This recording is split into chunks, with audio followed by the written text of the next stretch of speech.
আসসালামু আলাইকুম। সবাইকে স্বাগত জানাচ্ছি আমি নাইম ফাথম মুবিন। শুরুতে সংবাদ শিরোনাম।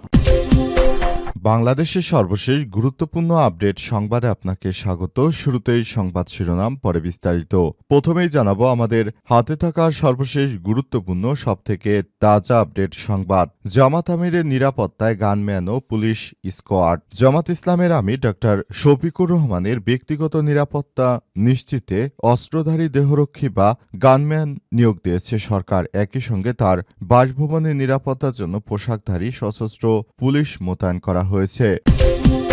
এরপর জানাবো হাদির খুনি ফয়সাল। জুলাই বিপ্লবের অন্যতম আইকন ইনকিলাব মঞ্চের আহ্বায়ক শহীদ শরীফ ওসমান হাদি হত্যাকাণ্ডের প্রায় এক মাস পেরিয়ে গেলেও মূল ঘাতক ও পরিকল্পনাকারীরা এখনও ধরাছোঁয়ার বাইরে। তারা পালিয়ে ভারতে আশ্রয় নিয়েছে বলে জানিয়েছে গোয়েন্দা কর্মকর্তারা। বন্দি প্রত্যার্পণ চুক্তি ও কূটনৈতিক যোগাযোগ থাকা সত্ত্বেও ভারতেই হত্যাকাণ্ডের তদন্তে কার্যকর সহযোগিতা করছে না, যা পরিস্থিতিকে আরও জটিল করে তুলেছে। এদিকে হাদি মুসাব্বির সাম্য হত্যার বিচার নিয়ে মির্জা ফখরুলের আবেগঘন পোস্ট। ইনকিলাব মঞ্চের মুখপাত্র শহীদ শরীফ ওসমান বিন হাদি, ঢাকা মহানগরের উত্তরের স্বেচ্ছাসেবক দলের সাধারণ সম্পাদক আজিজুর রহমান মুসাব্বির এবং ঢাকা বিশ্ববিদ্যালয় ঢাবি শিক্ষা ও গবেষণা ইনস্টিটিউটের শিক্ষার্থী এস.এম. শাহরিয়ার আলম সাম্য হত্যার বিচার নিয়ে ফেসবুকে আবেগঘন পোস্ট দিয়েছেন বিএনপির মহাসচিব মির্জা ফখরুল ইসলাম আলমগীর। জানাবো জিয়াউল হাসানের বিরুদ্ধে অভিযোগ গঠনের আদেশ আজ। শতাধিক মানুষকে গুম ও খুনের মামলা। গুম করে শতাধিক মানুষকে খুনের ঘটনায় মানবতা বিরোধী অপরাধের দায়ে মেজর জেনারেল অবসরপ্রাপ্ত জিয়াউল হাসানের বিরুদ্ধে আনুষ্ঠানিক অভিযোগ গঠনের আদেশের জন্য আজ দিন ধার্য করা হয়েছে। এবং সর্বশেষ জানাবো বাংলাদেশের জন্য 3টি সুখবর দিলেন ইইউ রাষ্ট্রদূত। বাংলাদেশে নিযুক্ত ইউরোপীয় ইউনিয়ন এর ডেলিগেশন প্রধান ও রাষ্ট্রদূত মাইকেল মিলার বাংলাদেশের জন্য 3টি সুখবরের কথা জানিয়েছেন। আজ ইইউ রাষ্ট্রদূত সামাজিক যোগাযোগ মাধ্যমে দেওয়া ভিডিও বার্তায় বলেছেন, আমি বাংলাদেশের জনগণের জন্য 3টি সুখবর জানাচ্ছি। তিনি বলেন, প্রথম খবরটি হল বাংলাদেশ ও ইউরোপীয় ইউনিয়নের মধ্যে বহুল আলোচিত অংশীদারিত্ব সহযোগিতার চুক্তি পিসিএর বিষয়টি আমাদের আলোচকরা চূড়ান্ত করেছে। উল্লেখ্য, বাংলাদেশ ও 27টি দেশের এই ব্লকের মধ্যে বাণিজ্য, বিনিয়োগ, রাজনৈতিক ও কৌশলগত বিষয়ে পারস্পরিক সহযোগিতার জন্য এই চুক্তি স্বাক্ষরিত হবে। প্রিয় দর্শক, এতক্ষণ শুনছিলেন সংবাদ শিরোনাম, এবারে বিস্তারিত। তবে তার আগে বন্ধুরা অনুরোধ থাকবে এই সংবাদটিতে একটি লাইক দিন। এই চ্যানেলে আপনি নতুন হয়ে থাকলে আমাদের সংবাদটি দেখতে দেখতে চ্যানেলটি সাবস্ক্রাইব করে রাখুন। কমেন্ট করে বন্ধুরা আপনার মূল্যবান মতামত জানিয়ে দিন আপনি বিশ্বের কোন দেশ থেকে বা বাংলাদেশের কোন স্থান থেকে আমাদের সংবাদটি দেখছেন এবং শুনছেন। আর বন্ধুরা, সংবাদটি আপনার সোশ্যাল মিডিয়া ফেসবুকে শেয়ার করে বন্ধুদেরও দেখার সুযোগ করে দিন। গাজা যুদ্ধে আপনি যদি নিরীহ ফিলিস্তিনি শিশুদের ভালোবেসে থাকেন, কমেন্টে ইয়েস লিখে বিশ্ববাসীকে জানিয়ে দিন। এবারে বিস্তারিত। জামাতের আমিরের নিরাপত্তায় গানম্যান এবং পুলিশের স্কোয়াড।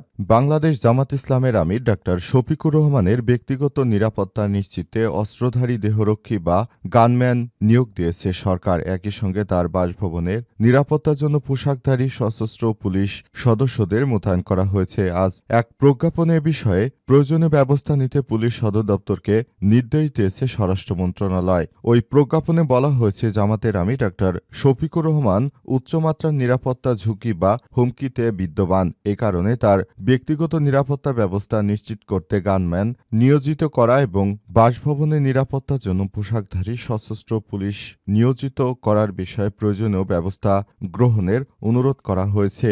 এর আগে গত 17 ডিসেম্বর ডক্টর শফিকুর রহমানের জন্য সার্বক্ষণিক গানম্যান ও বাসভবনের নিরাপত্তার জন্য পোশাকধারী সশস্ত্র পুলিশ সদস্য চেয়ে স্বরাষ্ট্র মন্ত্রণালয়ে আবেদন করা হয়। দলের অফিস সহকারী সেক্রেটারি আফমো আব্দুস সাত্তার আবেদনটি করেছেন। এই আবেদন যাচাই বাছাই শেষে গানম্যান ও বাসভবনে নিরাপত্তা দেওয়ার সিদ্ধান্ত নিয়েছে সরকার। তবে প্রায় 2 সপ্তাহ আগেই সরকার জামাত আমিরের নিরাপত্তায় এক গাড়ি পুলিশ স্কোয়াড এবং একজন গানম্যান নিয়োগ দেয়। এ বিষয়ে আমিরের ব্যক্তিগত সহকারী নজরুল ইসলাম খান জানান, গত 2 সপ্তাহ ধরে জামাতের আমিরকে গানম্যান ও এক গাড়ি পুলিশ স্কোয়াড দেয়া হচ্ছে। তবে জামাতের আমিরের চলাফেরার সময় তার বাসায় নিরাপত্তা নিশ্চিত করতে আবেদন জানানো হয়েছিল। সেই আবেদনের পরিপ্রেক্ষিতেই রিভাইজ করে নতুন এই নির্দেশনা দিয়েছে অন্তর্বর্তীকালীন সরকারের প্রধান উপদেষ্টা প্রফেসর ড. মোহাম্মদ ইউনূস। জানা গেছে, গোয়েন্দা তথ্যের ভিত্তিতে বাংলাদেশ জামাত ইসলামের আমিরকে অনেকেই হত্যা করে আবার দেশটাকে ধ্বংস করতে চায়। সেজন্য তারা নানাভাবে প্রচেষ্টা অব্যাহত রেখেছে। এই সন্ত্রাসীদের হাত থেকে মূলত তার জীবনকে রক্ষা করার উদ্দেশ্যে এই ব্যবস্থা গ্রহণ করছে সরকার বলে সরকারের একটি পক্ষ থেকে বিষয়টি নিশ্চিত করা হয়েছে। হাদির খুনি ফয়সাল। জুলাই বিপ্লবের অন্যতম আইকন ইনকিলাব মঞ্চের আহ্বায়ক শহীদ শরীফ ওসমান হাদি হত্যাকাণ্ডের প্রায় 1 মাস পেরিয়ে গেলেও মূল ঘাতক ও পরিকল্পনাকারী এখনও ধরাছোঁয়ার বাইরে। তারা পালিয়ে ভারতে আশ্রয় নিয়েছে বলে জানা গেছে। বন্দি প্রত্যার্পণ চুক্তি ও কূটনৈতিক যোগাযোগ থাকা সত্ত্বেও ভারত এই হত্যাকাণ্ডের তদন্তে কার্যত সহযোগিতা করছে না, যা পরিস্থিতিকে আরও জটিল করে তুলেছে। নিরাপত্তা এবং গোয়েন্দা সংস্থা ও একাধিক উচ্চ পর্যায়ের সূত্র জানিয়েছে, ছাত্রলীগ নেতা ফয়সাল করিম মাসুদ ওরফে দাউদ এবং তার সহযোগী আলমগীর শেখ হত্যাকাণ্ডের পর সীমান্ত পার হয়ে প্রথমে ভারতের পশ্চিমবঙ্গে আশ্রয় নেয়। পরে নিরাপত্তা ঝুঁকি এড়াতে তাদের ভারতের বাণিজ্যিক রাজধানী মুম্বাইয়ের একটি সুরক্ষিত এলাকায় হস্তান্তর করা হয়েছে।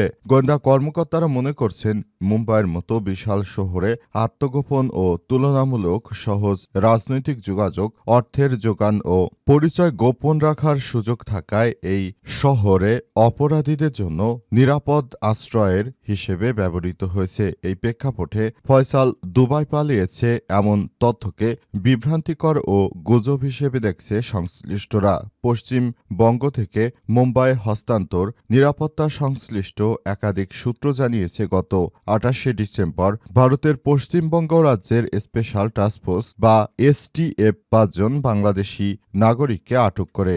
অভিযোগ রয়েছে, তারা হাদি হত্যার অভিযুক্তদের পালিয়ে যায় এবং আত্মগোপনে লজিস্টিক সহায়তা দিয়ে।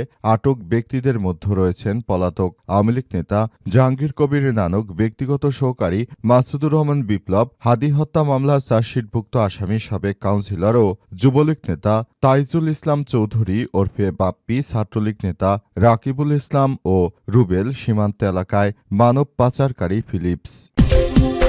হাদির হত্যা, মুসাব্বিরের হত্যা, সাম্য হত্যার বিচার নিয়ে মির্জা ফখরুলের আবেগঘন স্ট্যাটাস। ইনকিলাব মঞ্চের মুখপাত্র শহীদ শরীফ ওসমান বিন হাদি, ঢাকা মহানগর উত্তর স্বেচ্ছাসেবক দলের সাবেক সাধারণ সম্পাদক আজিজুর রহমান মুসাব্বির ও ঢাকা বিশ্ববিদ্যালয়ের ঢাবি শিক্ষা গবেষণা ইনস্টিটিউটের শিক্ষার্থী এস.এম. শাহরিয়ার আলম সাম্য হত্যার বিচার নিয়ে ফেসবুকে আবেগঘন স্ট্যাটাস দিয়েছেন বিএনপির মহাসচিব মির্জা ফখরুল ইসলাম আলমগীর। ফখরুল জানিয়েছেন, এই ধরনের হত্যাকাণ্ড একটি স্বাধীন দেশে কোনোভাবেই মেনে নেওয়া যায় না। আমাদের নেতা শহীদ প্রেসিডেন্ট জিয়াউর রহমানকেও তারা এভাবে চক্রান্ত করে হত্যা করেছিল। আর যখনই কেউ বাংলাদেশপন্থী হওয়ার চেষ্টা করে তাদেরকে গুলি করে হত্যা করে, একটি চক্র, যা সবাই জানে। কিন্তু দুঃখের বিষয়, তাদের সঙ্গে আমরা কোনো কিছুই করতে পারি না বা বলার আমরা সুযোগ রাখি না। সেজন্য বলতে চাই, নতুন করে সবকিছু তৈরি করতে হলে আমাদের অবশ্যই এই বিষয়গুলোকে সামনে রাখতে হবে। পুরো সিস্টেমটাকে আমাদের রান করতে হবে এবং তারপর বাংলাদেশের বিষয় নিয়ে আমাদেরকে আরও বেশি জবাবদিহিতামূলক আচরণ করতে হবে। এ সময় তিনি বলেন, যারা বাংলাদেশপন্থী হওয়ার চেষ্টা করেছে তাদেরকে মূলত টার্গেট করেই হত্যাকাণ্ড চালানো হয়েছে। এই বিষয়টি আমরা কোনোভাবেই মেনে নিতে পারছি না। তিনি বলেন, যারা বাংলাদেশের হয়ে বাংলাদেশের রাজনীতিকে একটি ভালো অবস্থানে নিয়ে যেতে চায় তাদেরকে এভাবে হত্যা করা কোনোভাবেই কাম্য নয়। পুরো পৃথিবীর বুকে বাংলাদেশে শহীদ প্রেসিডেন্ট জিয়াউর রহমানের মতো একজন শাসক আর কখনোই আসেনি, আর তাকেই তারা পরিকল্পিতভাবে হত্যা করেছিল। যেমনটা তারা শহীদ শরীফ ওসমান হাদিকে হত্যা